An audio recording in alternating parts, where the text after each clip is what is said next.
a la sesión de la tarde que está centrada en los manuscritos científicos realizados en el marco de la corte alfonsí, del Scriptorium Regio. Y realmente el núcleo fundamental del contenido de esta tarde va a ser la siguiente ponencia, centrada en las tablas alfonsíes, que es el tema que queremos destacar por el protagonismo que tuvo y la relevancia posterior que alcanzaron esas tablas, pero nos parecía interesante hacer un breve panorama de ese corpus científico que para nosotros es muy conocido, pero que a día de hoy todavía sigue siendo, bueno, no voy a decir marginado, pero está en ciertas ocasiones ausente o no con la contundencia que debería tener en los repertorios generales dedicados a la producción alfonsí. Y es que este corpus científico es el más numeroso, el que nos ha legado un mayor número de manuscritos y podríamos decir también el más coherente también en cuanto a sus contenidos. Aquí, con este pequeño collage, iniciamos la sesión, abrimos boca para presentar algunos de los libros de los que ya hemos hablado esta mañana, de los que han surgido, bueno, detalles, informaciones también en el día de ayer y que iremos también analizando desde otros puntos de vista. Tenemos un folio del libro completo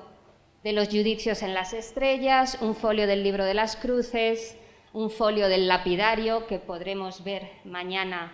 en la Biblioteca del Escorial, un folio del libro del saber de astrología, que además es un manuscrito al que yo le tengo un especial afecto, puesto que forma parte del patrimonio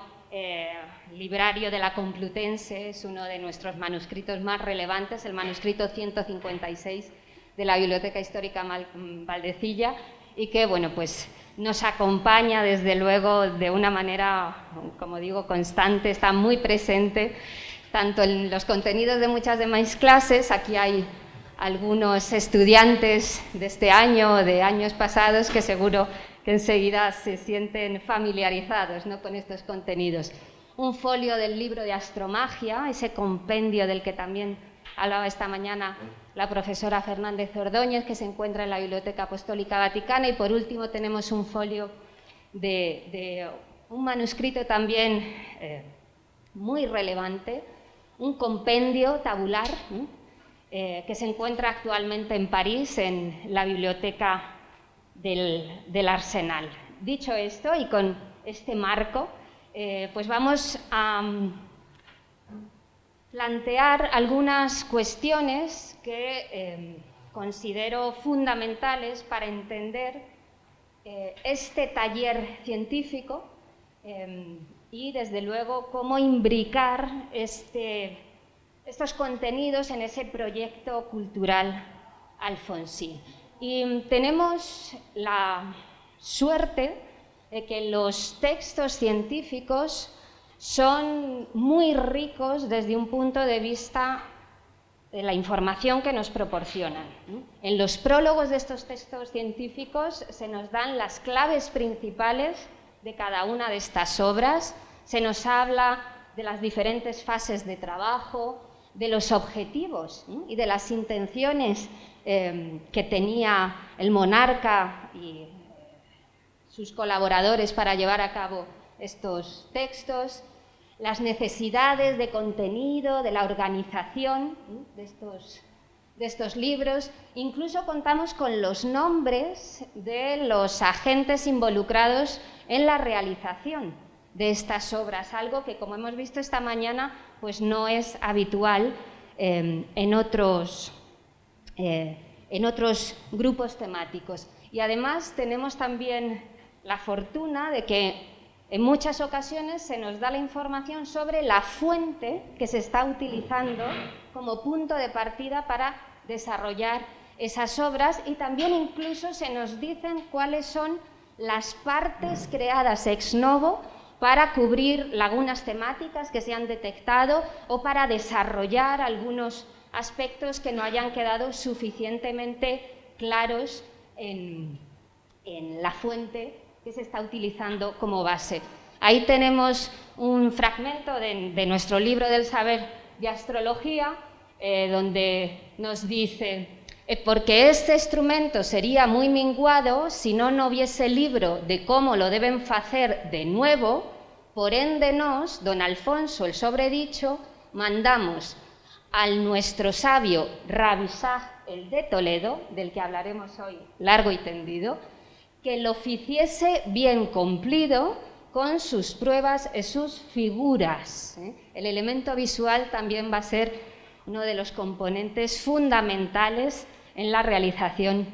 de estas obras. Y en esos prólogos de los textos científicos, habitualmente, el trabajo se inicia por voluntad expresa del rey, en ocasiones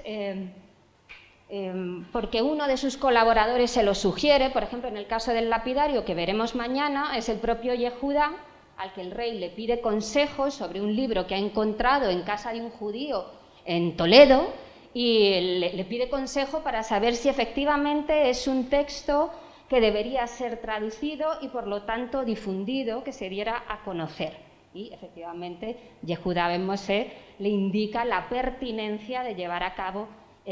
esa traducción y trabajar en esos contenidos. Y tiene además la singularidad, estos prólogos, que esos colaboradores en ocasiones incluso son citados con su nombre, como veíamos, pero también con su profesión, ¿no? La dimensión, la dignidad que ostentan en la estructura de la corte. Si acudimos al libro de la Safeja, que es uno de esos tratados que forma parte del libro del saber de astrología, pues nos encontramos con datos tan importantes como, pues de este libro sobredicho trasladó de Arábigo en romance maestre Fernando de Toledo por mandado del muy noble rey don Alfonso, después con su intitulación correspondiente, dice, después mandólo trasladar otra vez en Burgos. Nos dice incluso en el lugar en el que se está llevando a cabo esa obra. Se nos ha dicho también la cronología, va a ser en 1278, y dice, después mandólo trasladar otra vez en Burgos, mellor, más cumplidamente a maestre Bernaldo el Arábigo y a don Abraham su alfaquí. Y después ya nos da los datos cronológicos. Y sabemos que además en ese momento la corte se encuentra en la ciudad de Burgos, así que es un dato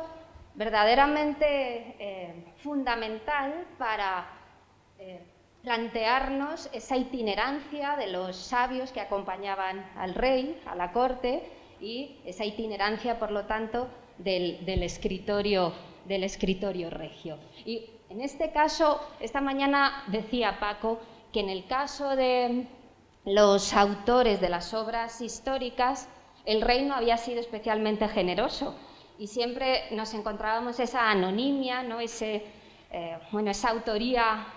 genérica encarnada en la figura regia, pero no teníamos nombres. Y sin embargo, en el caso de las obras científicas,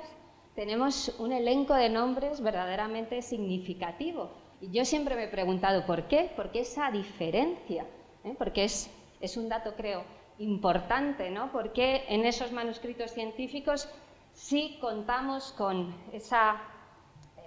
identidad, ¿no? de los personajes involucrados en el desarrollo intelectual de estas obras, y en otros textos pues brillan por su ausencia, ¿no? como veíamos esta mañana. ¿Y quiénes fueron los integrantes de ese taller científico? Muy rápidamente, porque esta información ya ha ido surgiendo en varias ocasiones, simplemente a modo de pequeño recordatorio, tenemos tres grandes grupos. Por un lado,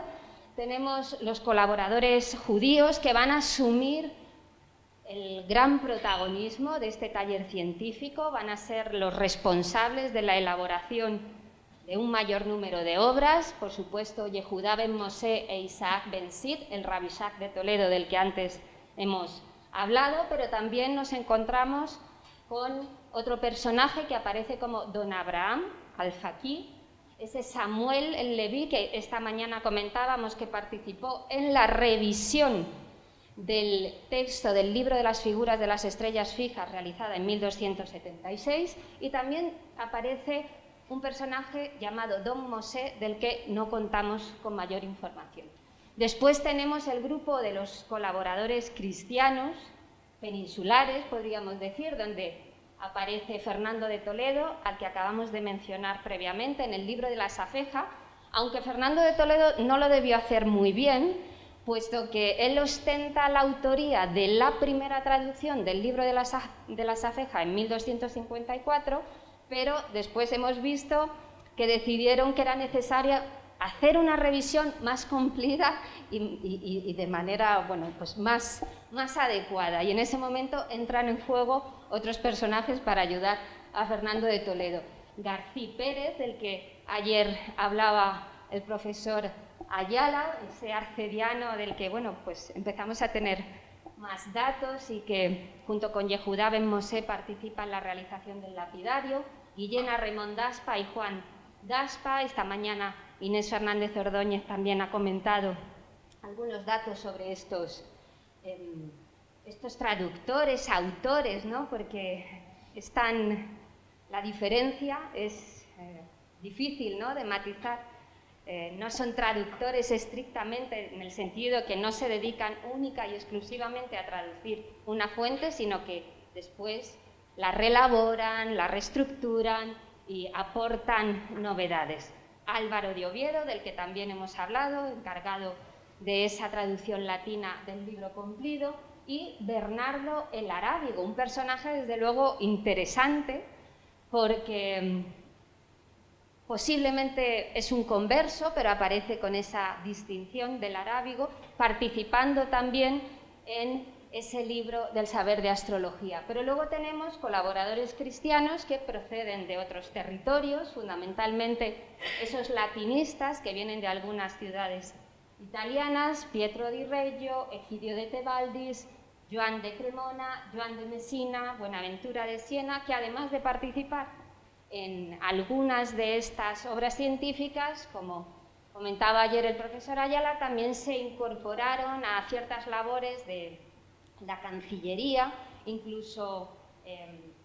asumieron labores de carácter diplomático, algo que es desde luego muy interesante y que seguramente después vuelva a surgir en relación a las tablas alfonsíes. Avanzamos y me gustaría hacer también una pequeña reflexión siguiendo un poco la misma pauta que utilizamos ayer al hablar de las cantigas, y es que es importante que hagamos esa disociación entre lo que es el proceso textual, esa traducción y esa reelaboración de las fuentes para generar una obra ya con unas características propias, y lo que es la ejecución material del libro en el que se va a volcar esa versión considerada como definitiva. Y es que en el caso de los manuscritos científicos, gracias a toda esa información que nos proporcionan los prólogos, podríamos hablar de tres fases, ¿no?, de actuación. En un primer momento, la traducción de ese texto árabe que servía pues como base, como impulso y casi en ocasiones como un cuaderno de trabajo sobre el que ir ampliando y desarrollando nuevos contenidos. Sabemos del uso puntual de algunas fuentes latinas y hebreas que también se incorporan y aportan nuevos contenidos. Y después tendríamos una segunda fase de revisión de ese material,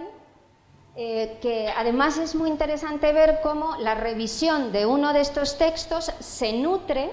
se beneficia de las traducciones de otras obras realizadas en el marco de ese taller científico. Por lo tanto, es una labor colectiva, interconectada. En el caso del lapidario, por ejemplo, pues sabemos que en la revisión que se hace de esos textos, que se habían traducido de una manera muy temprana, entre 1243 y 1250, cuando se hace la revisión ya en la década de los 70, se aprovechan elementos de otras obras, como el Picatris, por ejemplo, que se había traducido en los años 60. Así que vemos que se van encadenando, ¿no?, los contenidos, algo que desde luego creo merece la pena señalar. Y por último tendríamos esa fase ya final, donde el texto se ha reelaborado, se pule, se compilan esas diferentes fuentes, y es ese último texto, con esa versión definitiva, la que se vuelca en el manuscrito, considerado ya como un manuscrito de aparato, un manuscrito de representación. Les traía, a colación de todo esto que estamos comentando, les traía este breve fragmento del Liber Racielis, que conservamos en su versión latina, en un manuscrito que se encuentra en la Biblioteca Apostólica Vaticana, donde bueno, pues se dan algunas pistas, ¿no?, de este trabajo que estamos comentando, de cómo se buscaban los mejores libros, ¿no?, para mejorar el contenido, y que además se buscaban los libros oportunos en cualquier lengua que estuvieran escritos para verter el contenido finalmente a esa lengua castellana. Y si quisiéramos hacer una especie de diagrama, ¿no?, de estas diferentes fases, pues nos podríamos situar en ese primer momento de elaboración de esos borradores, pero esos borradores, igual que ocurría con las cantigas que ayer comentábamos, lamentablemente los hemos perdido. Esas primeras traducciones, que sería verdaderamente valioso, ¿no?, contar con esas primeras traducciones. Veníamos comentando, el profesor Chavas y yo, camino desde el hotel, veníamos comentando, bueno, lo interesante que sería poder cotejar las traducciones que se hicieron en el año 56, la que se hizo en el año 76, y ver cómo el léxico científico había evolucionado, se había transformado en relación a ese comentario que hacía esta mañana del trabajo que supuso la elaboración de las tablas alfonsíes. Igual que comentábamos con las cantigas, pues no hemos conservado ese material, tal vez porque se hizo con un planteamiento perecedero, ¿no?, tal vez sobre soporte papel, o porque no ha habido interés en conservarlo. Pero por otro lado tenemos esa otra línea que ya pues nos sitúa en la versión definitiva del texto, que es, como decía hace un momento, la que se copia en esos manuscritos, en esos códices de aparato. Traigo aquí, para hablar de esas primeras versiones y de esos borradores de trabajo, también un fragmento del libro de la Alcora, de nuevo uno de esos tratados del libro del saber de astrología, donde bueno, pues se nos dan otra vez todos esos datos de cómo surge el proyecto, por supuesto el impulso, la comitencia del monarca, quiénes están involucrados en su realización: maestro Joan d'Aspa, su clérigo, Yehudá el Cohen, su alfaquí. Fue fecho el jueves, 6 días, o sea, nos dice hasta el día de la semana en el que se lleva a cabo, jueves 6 días de hebrero en era de 1297 años, el 70 año del reino de este rey sobredicho, en el tiempo que andaba la era en 1315 años, e había 25 años que él reñaba, fícelo componer et enderezar, e trasladallo aquí en este libro. Así que se nos está diciendo justo el momento ya en el que esa versión definitiva se copia en nuestro manuscrito. para entender todo ese caudal de información, esas fuentes árabes que desde luego están sirviendo como inspiración, como impulso a los integrantes del taller científico Alfonsí, siempre es de utilidad hablar de este manuscrito, el manuscrito Oriental 152, que se encuentra en la Biblioteca Medicea Laurenziana, en Florencia, y es un manuscrito, como digo, muy valioso porque nos documenta la búsqueda bibliográfica que llevaron a cabo estos personajes para hacerse con las fuentes necesarias para la elaboración de sus obras. Esta mañana Paco ha mencionado también los famosos préstamos de libros, tanto de Albelda como de Santa María de Nájera, que tenemos la suerte de conservar, documentados, firmados en Santo Domingo de la Calzada en el año 1270, con todo ese elenco de libros que solicitaron prestados para elaborar y trabajar en esos textos historiográficos, pero este manuscrito, el Oriental 152, es interesante porque también nos habla de esa búsqueda de fuentes científicas árabes seleccionadas para ser utilizadas, traducidas en las versiones alfonsíes. Y este manuscrito además es especialmente interesante porque tiene una nota aljamiada que se ha relacionado directamente con Rabbi Shah de Toledo, con nuestro Isaac Ben Sid. Y en esa nota nos dice: he descrito aquellos aparatos que se mueven por sí mismos, aparatos que sabemos que existen por propia existencia. He utilizado en este tratado las instrucciones atribuidas a Set y he comprobado que son exactas. Vemos que no es solo una cuestión teórica, que están realizando también ciertos instrumentos, luego veremos algunos ejemplos, que no solo se trata de los libros, sino de una cultura material científica que va más allá de los manuscritos. Solo existía un manuscrito original, pero a partir de ahora nada impedirá construir todos estos aparatos, excepto aquellos que me ha sido imposible reconstruir por no estar el original completo o existir en algún caso discrepancias insalvables. No se ha realizado ningún modelo cuya construcción no estuviera claramente expuesta, pero sí he construido otros cuyos errores he conseguido salvar describiéndolos aquí de modo claro. Y como hemos podido ver en ese manuscrito, no solamente, vuelvo un momento hacia atrás, no solamente tenemos el texto, sino que también tenemos esas figuras de esos mecanismos, de ese instrumental científico que Rabbi Shah nos dice que ha comprobado él por sí mismo. Pero además, este manuscrito tiene un colofón que nos data exactamente esta obra y nos la sitúa en la ciudad de Toledo,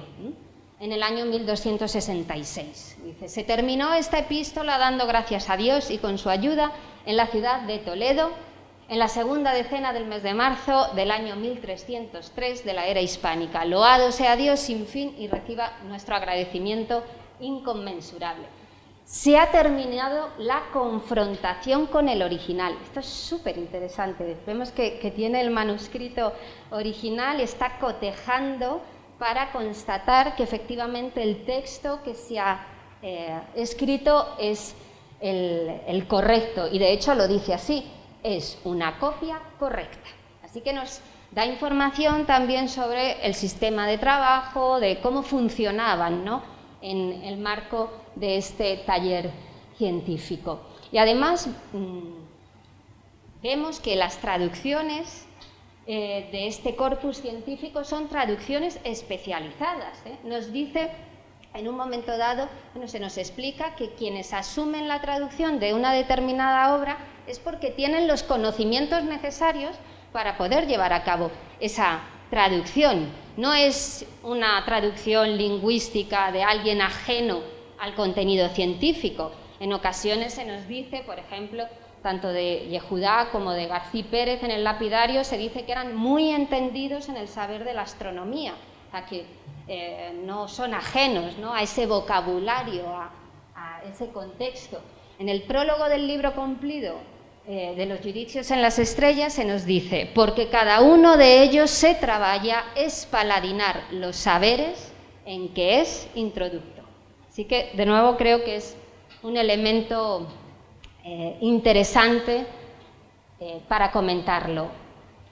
Solo a modo de recordatorio, porque esta mañana ya se ha hablado de las traducciones latinas o retraducciones, podríamos decir, que, como decía la profesora Fernández Ordóñez, pues hay muchísimas dudas sobre por qué se llevaron a cabo esas traducciones latinas. Se ha pensado que pudieran estar en conexión con el fecho del imperio y, por lo tanto, bueno, con una voluntad de mayor difusión de esos contenidos fuera del territorio castellano.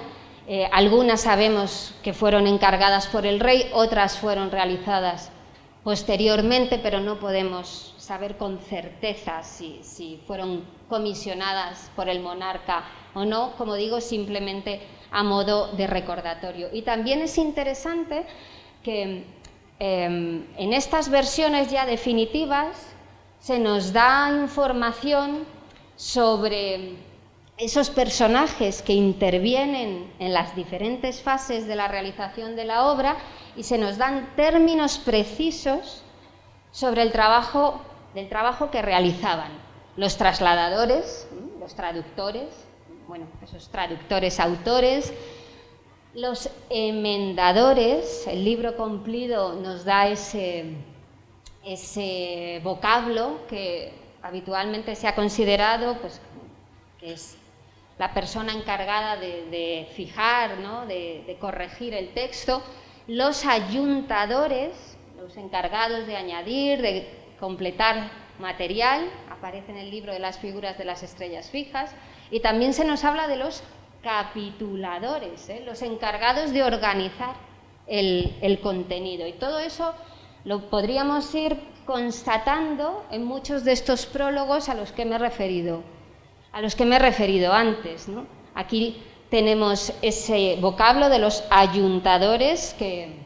señala a esos personajes italianos, al maestre Joan de Messina y al maestre Joan de Cremona. Aquí tenemos, además del trasladador, Yehudá fi Mosè al Cohen, tenemos, dice, mandolo capitular, et poner los capítulos en convencimiento del libro según es uso de lo facer en todos los libros. Y esa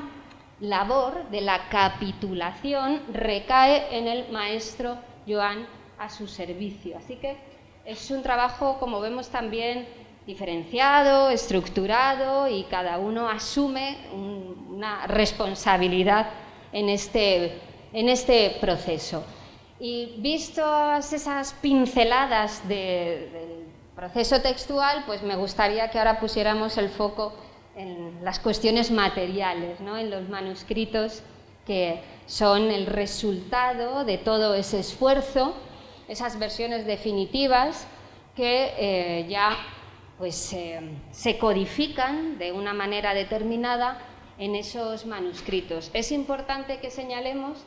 que no conservamos manuscritos originales de todos los textos impulsados en ese escritorio regio, en ese taller científico alfonsí, y de los que conservamos, que antes veíamos un poco ese collage, pues no todos fueron planteados de la misma manera, también porque responden a diferentes momentos dentro de en la cronología del Scriptorium Regio, y bueno, van evolucionando también y modificando sus características. Aquí tenemos un fragmento de un manuscrito que veremos mañana, del H116, que es el libro de las formas en las imágenes, que siempre me gusta proyectarlo porque, aparte de que vemos ese nombre ya con letras distintivas, donde Alfonso emerge en el texto sin ninguna duda, pero además se nos dice don Alfonso, amador de ciencias y de saberes. Una declaración absoluta, ¿no?, de intenciones. Este manuscrito está datado, sabemos que se realiza entre 1276 y 1279 y además tiene una bellísima inicial historiada donde encontramos esa conocida imagen, una de las pocas imágenes de presentación que tenemos del Scriptorium Alfonsi, donde el monarca recibe el libro de mano de sus colaboradores. Y en la parte derecha tenemos un detalle de ese manuscrito del Arsenal que antes comentaba, que también es un manuscrito imponente, un manuscrito destacado, que incorpora también la heráldica castellano-leonesa, marcando, bueno, pues ese registro regio que quieren también evidenciar. Dicho esto, me gustaría también hacer unas mínimas reflexiones sobre cómo se trabaja con las imágenes, igual que ayer comentábamos en relación a las cantigas. Y es que, como veíamos en estos manuscritos científicos, el aparato icónico es también fundamental y, de hecho, ese repertorio visual asume parte de la responsabilidad en la transmisión del contenido de esta obra. Esto es algo que desde la historia del arte pues tenemos muy claro, que cuando hablamos del contenido de un libro no nos referimos solo al texto, porque la imagen, aunque evidentemente embellece y dignifica el producto, pero es además un elemento que construye conocimiento, y las imágenes de los manuscritos científicos son fundamentales para entender el contenido global de la obra. Y si ayer decíamos en relación a las cantigas que pues el imaginario visual alfonsí era muy rico, que se nutría de ejemplares de libros procedentes de la tradición occidental, pero también de la tradición oriental, en el caso de los manuscritos científicos, la influencia de los manuscritos islámicos es absolutamente fundamental, ¿no?, para entender el desarrollo de ese tipo de figuración. Y he traído un par de ejemplos que creo que son verdaderamente significativos y que además, bueno, nos ayudan a embellecer la sesión de esta tarde y aportar imágenes poderosas, ¿no?, como las que estamos viendo. Me refiero al impacto que supuso la obra de materia médica de Dioscórides, a la que ahora me voy a referir, y, por supuesto, el Tratado de Al-Sufi, el libro de las figuras de las estrellas fijas, pero en su versión árabe, del que ya hemos hablado largo y tendido. Hago una un mínimo recorrido por cómo llegan esas obras o cómo pudieron los equipos alfonsíes confrontar, ¿no?, estos materiales. Y en el caso de la materia médica, sabemos que en el año 948 un manuscrito griego de la materia médica de Dioscórides llega a Córdoba. Llega a Córdoba, además llega como parte de una embajada, como un regalo diplomático enviado por Constantino VII a Abderramán III. Y ese manuscrito, que es un manuscrito ricamente iluminado, con un repertorio visual importante, está escrito en griego y no se entiende bien, y junto con el manuscrito llega un personaje, un monje que sabe griego y que va a ser y sabe árabe, el encargado de dar las claves necesarias a los personajes que en la ciudad de Córdoba se encargan de la recepción de esa obra, de su traducción, y a partir de esa experiencia pues contamos con numerosas copias de la materia médica ya realizadas,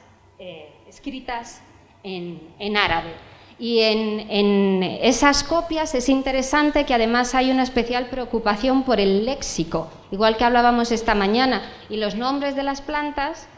se dan en diferentes lenguas, igual que ocurre con el nombre de las estrellas en el libro de las figuras de las estrellas fijas que hemos mencionado esta mañana. En este libro de la materia médica fue conocido sin lugar a dudas en el Scriptorium Alfonsi. Y lo sabemos porque el lapidario utiliza constantemente contenidos de esa materia médica. Y Yehudá ben Moshe se refiere, ¿no?, a esa obra de Dioscórides en el lapidario. Pero en la materia médica no solamente se habla de plantas y se explican las plantas, sino que también hay una parte importante dedicada a los animales. Y quisiera ponerles algunas imágenes donde vemos, en los extremos vemos algunos folios de un manuscrito de la materia médica de Dioscórides, uno de los más conocidos, el manuscrito de Juliana Anicia, y en el centro tenemos dos detalles de algunos animales del lapidario. Y se ha planteado en varias ocasiones si efectivamente ese realismo con el que son tratados los animales en el lapidario pudiera deberse a la influencia, al impacto visual que esos manuscritos de la materia médica que manejaron en el escritorio regio, pues supusieron, ¿no?, para los iluminadores. Lamentablemente no hemos conservado ningún manuscrito de la materia médica que podamos identificar con ese manuscrito griego que llegó como regalo diplomático, aunque es interesante señalar que en los catálogos antiguos de la Real Biblioteca del Monasterio del Escorial, en un catálogo previo al año 1671, que fue un año fatídico, porque el monasterio experimentó un terrible incendio que afectó a la biblioteca y en el que se perdieron miles de manuscritos, y de hecho afectó especialmente a los manuscritos árabes, pero también a muchas otras piezas. Y en los catálogos que tenemos antes de 1671 aparece recogido un manuscrito de la materia médica escrito en griego y bellamente iluminado, que después ya no aparece en ninguno de los inventarios, así que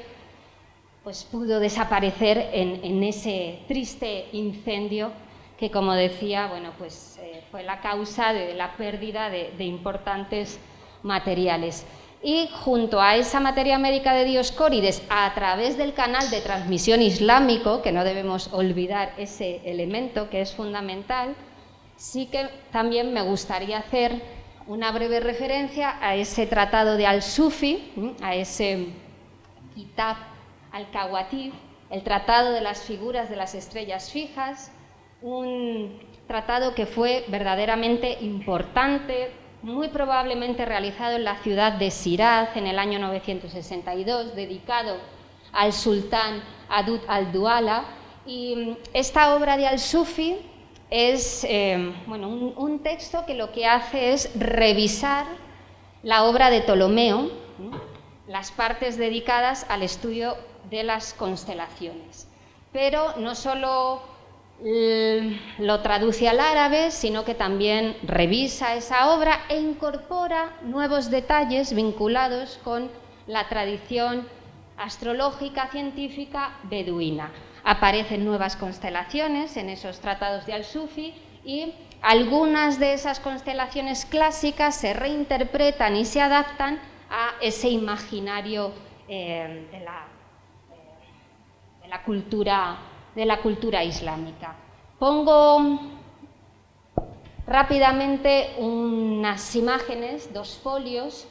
de uno de los manuscritos que conservamos de Al-Sufi, uno de los más hermosos, que se encuentra en Oxford, en la Bodleian Library, el manuscrito Mars 144, está accesible en línea, se puede disfrutar y ver folio a folio, y quería mostrarlo porque Al-Sufi introdujo una novedad muy interesante, y es que las constelaciones aparecen representadas de manera especular. aparece la constelación que nosotros observaríamos en el cielo y aparece la constelación que nosotros observaríamos en un globo celeste, porque estas representaciones no son meras representaciones con carácter figurativo, embellecedor, sino que son mapas estelares. Y cada uno de esos puntos, pues, representa una estrella de la constelación que además aparece, pues, nombrada con la leyenda correspondiente. Y Al-Sufi nos dice que su texto es un texto entendido como una herramienta de aprendizaje para el aula de astronomía, para los estudiantes que se aproximan al estudio de la astronomía, de las constelaciones. Bueno, pues es interesante ver cómo esas novedades que introduce Al-Sufi también tienen cambios en ocasiones significativos desde un punto de vista iconográfico. Y uno de los ejemplos más conocidos y al que habitualmente acudimos es el de la constelación de Perseo, que encontramos ahí en esa especie de paso de baile con la espada en la mano, y vemos que en la otra mano lleva una cabeza monstruosa, cuando realmente Perseo en la tradición clásica pues debería llevar la cabeza de la medusa. Sin embargo, en el tratado de Al-Sufi aparece esa cabeza monstruosa del demonio Algol, que forma parte de esa tradición beduina y que de hecho, bueno, la estrella principal de ese cúmulo es la estrella Algol, ¿no?, que significa literalmente la cabeza del demonio. Bueno, pues si nosotros nos vamos a los textos alfonsíes y nos vamos a uno de los folios del lapidario, donde aparece representado Perseo, pues vemos que Perseo está reproduciendo la iconografía que encontramos en esos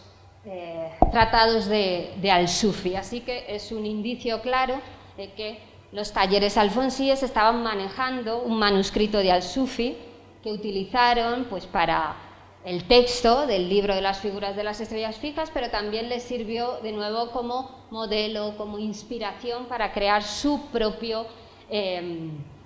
aparato icónico, ¿no?, su cultura visual propia. No hemos conservado ningún manuscrito de Al-Sufi que podamos relacionar directamente con la península ibérica. En ninguna biblioteca o archivo peninsular se conserva ningún manuscrito de Al-Sufi, pero sí conservamos dos manuscritos en la Biblioteca Vaticana, datados, que sabemos que fueron realizados en Ceuta en la década de los años 60 del siglo XIII, ¿no?, hacia 1260. Pero contamos con otra pieza documental que es especialmente valiosa, y es que en uno de los inventarios de la biblioteca de Pérez Gudiel, del que también hemos hablado, ayer habló el profesor Ayala y esta mañana ha surgido en varias ocasiones, en el año 1273 se hace un inventario de sus libros, que además podéis encontrar espléndidamente editado en un libro que se llama El Cardenal Mozárabe, realizado por el profesor Francisco Hernández, que hemos tenido esta mañana el placer de que nos acompañara, y por